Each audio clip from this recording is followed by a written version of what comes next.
Et le thème que tu m'as inspiré, c'est démontrer le pardon de Dieu. Démontrer le pardon de Dieu. Et je voudrais prier le Père qui vit en nous, de nous disposer à recevoir la parole de Dieu pour pouvoir démontrer le pardon de Dieu. Notre verset d'ouverture, c'est Luc 23, 34.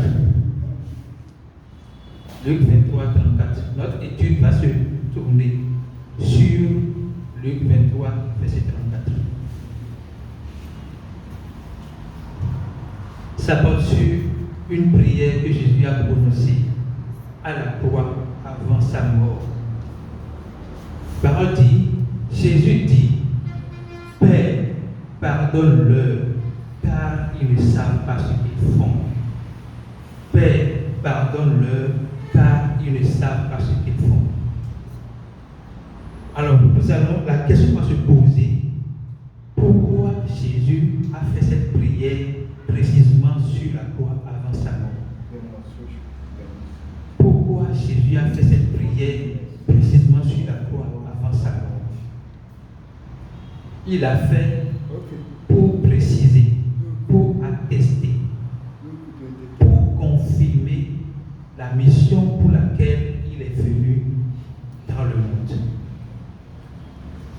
Jésus n'est pas venu dans le monde pour faire la promotion de la morale, de la loi, des œuvres de la loi, de la tradition, mais il est venu pour faire la promotion du pardon éternel des péchés que nous obtenons au travers de l'évangile de Christ, au travers de la mort de Jésus pour nos péchés, son ensevelissement et sa résurrection. Donc, en priant ainsi, Jésus veut rappeler à tout le monde la raison pour laquelle il est venu. On va lire rapidement Luc 1, verset 76 et 77. Luc 1, verset 76 et 77. Et vous allez voir la mission que Dieu a confiée à Jean-Baptiste. Et toi, c'est le père de Jean-Baptiste qui priait, il était rempli du Saint-Esprit, il a prophétisé. Et voici ce qu'il dit. Et toi, petit enfant, tu seras appelé prophète du Très-Haut, car tu marcheras devant la face du Seigneur pour préparer ses voies. Verset 17. Afin de donner à son peuple la connaissance du salut par le pardon de ses péchés. Donc la mission de Jean-Baptiste, c'est de révéler au peuple la condition par laquelle on a le salut, la connaissance du salut par le pardon de ses péchés. Ça veut dire quoi? Avant l'avènement de Jean-Baptiste, qui a montré, qui a préparé le chemin du Seigneur, personne n'avait la connaissance du salut par le pardon des péchés. Personne n'avait la connaissance du salut par le pardon des péchés. Donc, il a révélé que Jésus-Christ est la connaissance du salut par le pardon des péchés. C'est pour cela que Jésus-Christ, sur la croix, a fait cette prière. Suivez, vous allez comprendre. Pourquoi il a fait cette prière? C'est pour confirmer la raison pour laquelle il est venu, le salut par le pardon des péchés. On va lire Acte 10, verset 43. Acte 10, verset 43. On peut commencer avec verset 42 pour entrer dans le message. Jésus nous a ordonné de prêcher au peuple et d'attester que c'est lui qui a été établi par Dieu, juge des vivants et des morts. Oui, verset 43. Tous les prophètes rendent de lui le témoignage que quiconque croit en lui reçoit par son nom le pardon des péchés. Tous les prophètes rendent le témoignage que tous ceux qui croient en lui reçoivent par son nom le pardon des péchés. Donc, Jésus est venu pour donner la connaissance du pardon, la connaissance du salut par les péchés. Maintenant, comment on a le salut? C'est par la foi en Jésus-Christ. Par la foi en Jésus-Christ. Ceci dit, nous allons évoluer dans les réflexions sur cette même prière. Toujours Luc 23, verset 34. Que veut dire ils ne savent pas ce qu'ils font. Et notez bien qu'il s'agit des personnes majeures, des adultes qui l'ont frappé de verge, qui nous font porter la croix, qui l'ont traîné dans la ville avant de le crucifier. C'était des gens qui, selon l'humain, on peut dire, ils savent ce qu'ils font. Mais Jésus sur la croix, en priant son Père de leur pardonner, il dit, ils ne savent pas ce qu'ils font. Alors, que veut dire, ils ne savent pas ce qu'ils font? Vous pouvez le dire, ça veut dire qu'ils ne sont ni responsables, ni coupables de l'acte qu'ils ont posé. Ils ne savent pas ce qu'ils font, veut dire qu'ils ne sont ni responsables, ni coupables de l'acte qu'ils ont posé. Et si Jésus se permet de dire qu'ils ne savent pas ce qu'ils font en s'adressant aux adultes qui l'ont frappé, c'est parce qu'il sait précisément qui est l'auteur de l'acte qu'ils ont posé. Ici, avec assurance, avec certitude, la personne derrière l'acte qu'ils ont posé. Et je voudrais vous dire, si dans votre vie, vous sentez que des gens physiques, des êtres humains, ont volé votre dignité, ont détruit votre vie, ont mis à mort des parents que vous connaissez, notez aujourd'hui qu'ils ne sont ni responsables, ni coupables de l'acte qu'ils ont posé. Pourquoi? Jean 10, verset 10. Ils sont inconscients de l'acte qu'ils ont posé. Et cela est dit par Jésus-Christ dans Jean 10, verset 10, qui dit, le voleur ne vient que pour voler, pour dérober, égorger et détruire. Donc il montre clairement la personne qui est l'auteur principal du vol, de la destruction et du meurtre. Jésus a montré par là que le diable est l'auteur, le responsable, le coupable, l'accusé en ce qui concerne le vol, la destruction et les meurtres. Alors si dans votre vie, vous avez vécu des expériences douloureuses concernant le vol, la destruction et le meurtre, notez que c'est une seule personne qui est responsable de cela. C'est une seule personne qui est coupable de cela, c'est le diable. Ce n'est pas la personne au travers de laquelle il l'a fait. C'est fondamental. Nous voulons parler de démontrer le pardon de Dieu. Alors si vous ne comprenez pas qui est derrière les actes qui sont frustrés, vous n'allez pas pouvoir démontrer le pardon de Dieu. Et vous aurez une vie en griffe enchaînée. Alors, je vais continuer. Que veut dire encore? Ils ne savent pas ce qu'ils font. Ça veut dire qu'ils sont innocents, non coupables.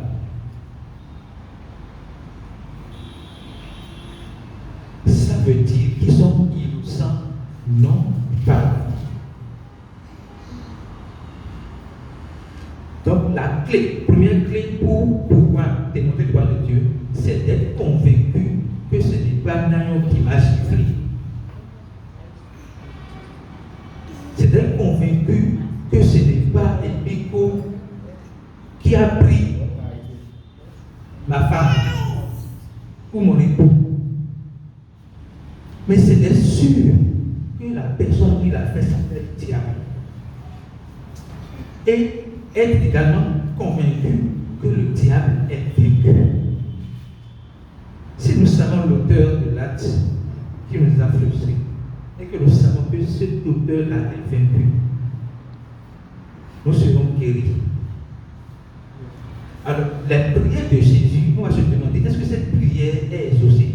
Quand Jésus dit, Père, pardonne-leur car ils savent ce qu'ils font. Est-ce que cette prière est exaucée?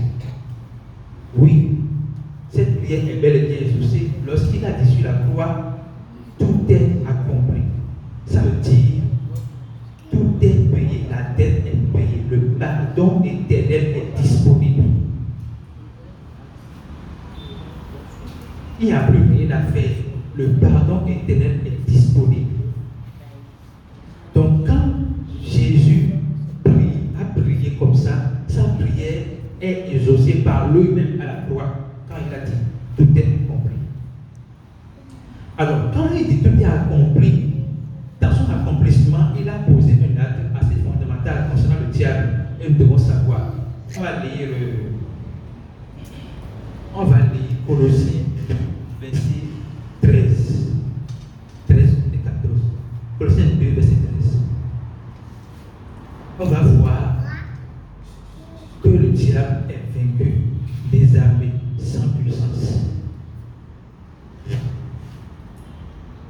Vous qui étiez morts par vos offenses et par l'incirconcision de votre chair, il vous a rendu à la vie avec lui, en vous faisant grâce pour toutes vos offenses. Suivant. Donc, la clé pour que nous passions de la mort à la vie, c'est que nous sommes pardonnés. En fait, quand on dit Dieu a fait grâce de toutes vos offenses, c'est que vous êtes pardonnés. Continuons. Non, c'est le verset suivant, 14. On ira à 15. Il a effacé l'acte dont les ordonnances nous condamnaient et qui subsistaient contre nous. Il a détruit en le clouant à la croix. C'est le justement de la prière de Jésus. Verset 15. Verset 15. Il a dépouillé, qui veut dire désarmé. Il a désarmé les dominations, les autorités et les a livrés publiquement en spectacle en triomphant d'elle par la croix. Donc la prière de Jésus est bel et bien exaucée. La dette est payée, le diable est vaincu, le pardon est disponible. Alors, on va se demander pourquoi Jésus-Christ a prié ainsi. Quelle est la leçon qu'on peut tirer dans sa prière? Quand il identifie clairement l'auteur de l'acte, deux, il innocente les gens qui ont posé l'acte. Qu'est-ce qu'il veut donner comme leçon? Il veut faire savoir que le pardon de Dieu est inconditionnel. Le pardon de Dieu n'est pas basé sur nos mérites, mais sur ce que Christ a fait. Lisons Romains 5, verset 8.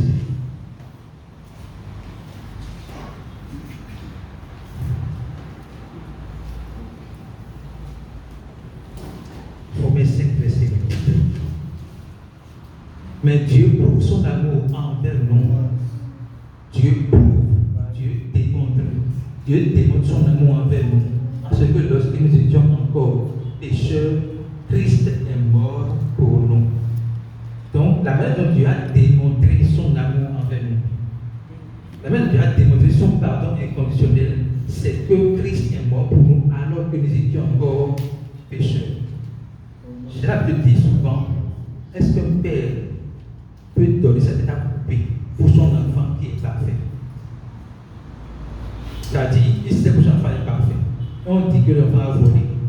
Il dit, je dois ma tête à couper. Est-ce qu'un père peut faire ça? Un père ne peut pas faire ça. Mais Jésus-Christ, sachant bien qu'on était pécheurs, condamnés, il a dit, je donne ma tête à couper. Je me livre pour que vous ayez la vie. Je me livre pour que tu ne sois pas condamné. Je me livre pour que tes péchés te soient pardonnés. Je me livre pour que tu sois acquitté de toute accusation. Pour que tu sois innocenté. Donc Jésus nous a innocentés. Et c'est il était en train d'innocenter ceux qui l'ont tué en disant, Père, pardonne-leur car ils ne savent pas ce qu'ils font. Alors quand je disais tout à l'heure que veut dire encore, ils ne savent pas ce qu'ils font, c'est qu'ils sont innocents. D'accord? Quand on dit qu'ils sont innocents, ça veut dire qu'on ne leur impute pas le péché.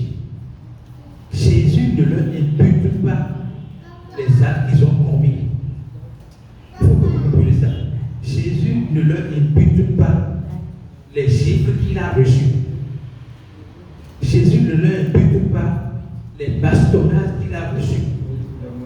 Mais il impute tout ce qu'on lui a fait à une seule personne, le diable qui est vaincu, et il est innocent.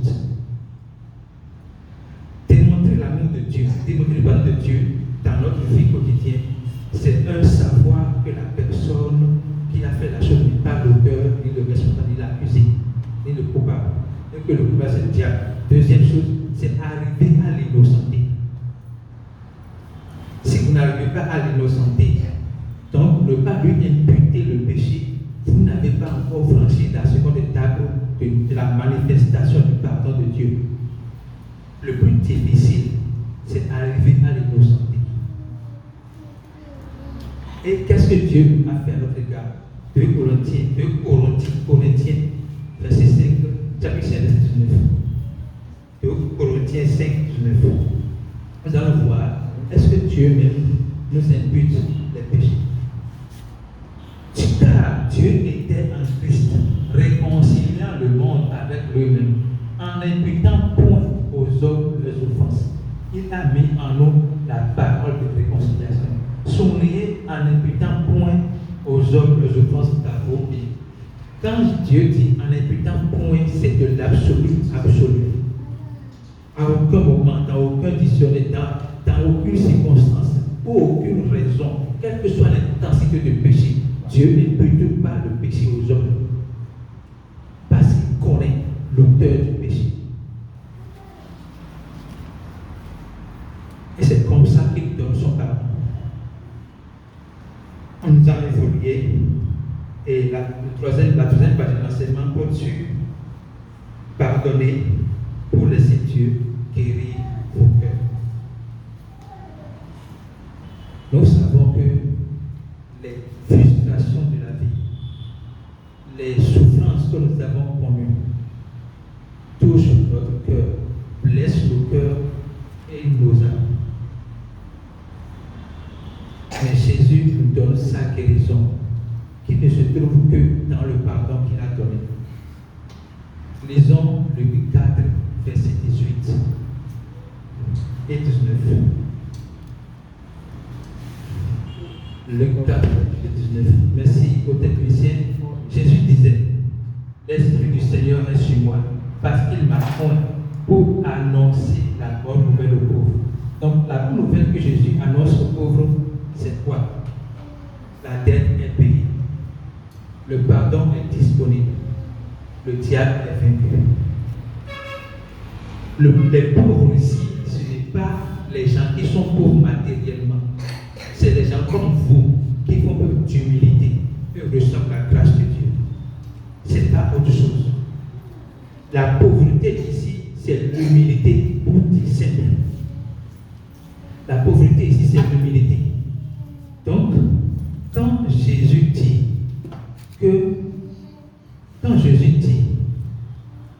il annonce la bonne nouvelle aux pauvres, il fait savoir que la dette est payée, le pardon est disponible, le diable est vaincu et vous êtes libre de tout péché.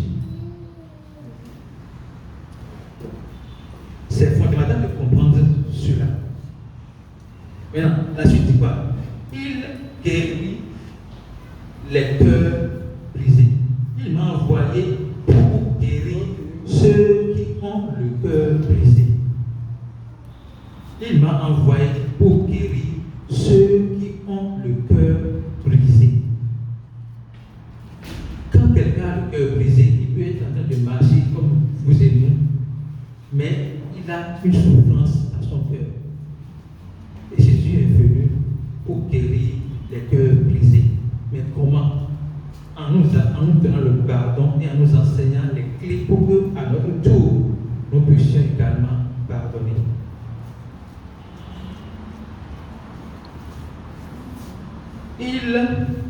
Pour proclamer aux captifs la délivrance. Alors, je vais vous donner une image que nous voyons. Si vous avez dans votre cœur plusieurs personnes qui vous ont offensé et que vous n'avez pas pardonné, vous n'êtes pas dans le fait un temple de Dieu. Vous êtes devenu un temple des prisonniers. Donc vous-même, vous êtes captif. est-ce que la prison se déplace? Non. Alors si vous emprisonnez des gens dans votre cœur, votre vie spirituelle, même sur cette terre, cela va stagner. Vous allez empêcher Dieu d'agir dans votre vie parce que vous refusez de donner à votre tour le pardon aux autres. Mais je sais que pour pardonner, il faut comprendre le pardon de Christ. Et le pardon de Christ repose sur deux choses. Le diable est le seul coupable, pas les hommes. Les hommes sont toujours innocents. Alors quand nous comprenons ça, quelle est la prière que nous ferons? La prière que nous ferons, c'est ceci. Quand je méditais sur cet enseignement, Dieu m'a montré la plus grande prière qu'on va faire à l'égard de ceux qui nous ont plus offensés. Donc je vais essayer de formuler la prière et vous allez écouter. La prière qu'on va faire, que de la même manière que Dieu a changé Saul, persécuteur de l'Église, voleur des âmes, destructeur et meurtrier, empereur, bâtisseur de l'Église, je prie Seigneur, je prie Père, afin que tu puisses transformer telle personne qui était autrefois instrument du diable en ton instrument pour ta gloire. C'est la meilleure prière.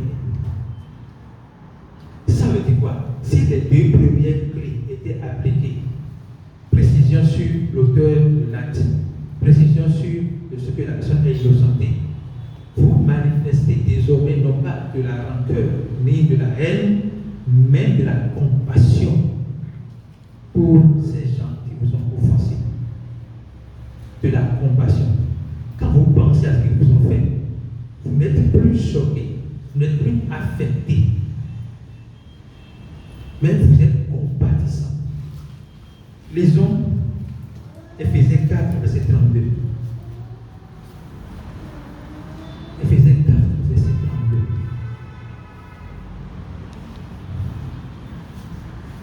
32. Soyez bons les uns envers les autres, compatissants, vous pardonnant réciproquement comme Dieu vous a pardonné en Christ.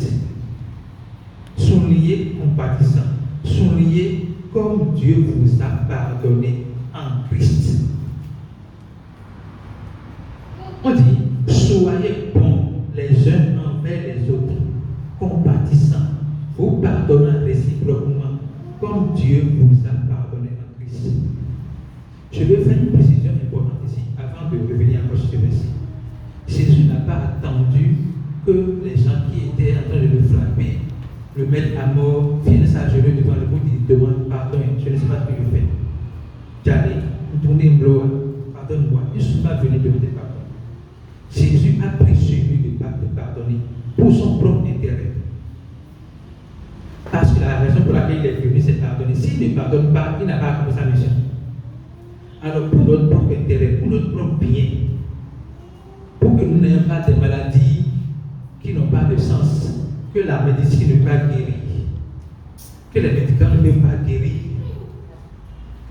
il faut que nous nous disposions à pardonner. Et lorsque nous nous souvenons d'un mal qu'on nous a fait, qu'on se souvienne de cela sans être affecté, mais en étant compatissant. Et quand nous pensons à la personne, nous prions pour la personne. Merci Jésus, parce qu'il devient ton instrument pour ta gloire.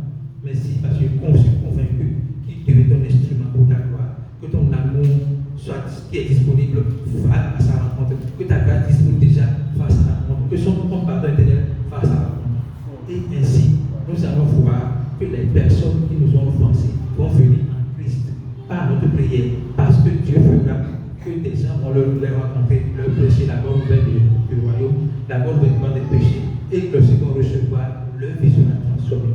Au lieu d'être destructeurs, ils seront bâtisseurs. Alors je voudrais prier le Père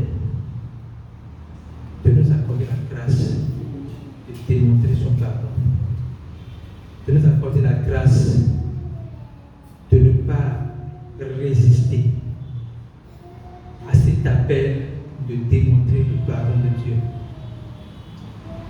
Nous prions pour tous ceux qui nous vont offenser. Et nous déclarons que nous savons qu'ils sont innocents. Nous savons que la personne à la base de tout ce qu'ils nous ont fait est le diable. Et nous prions le Père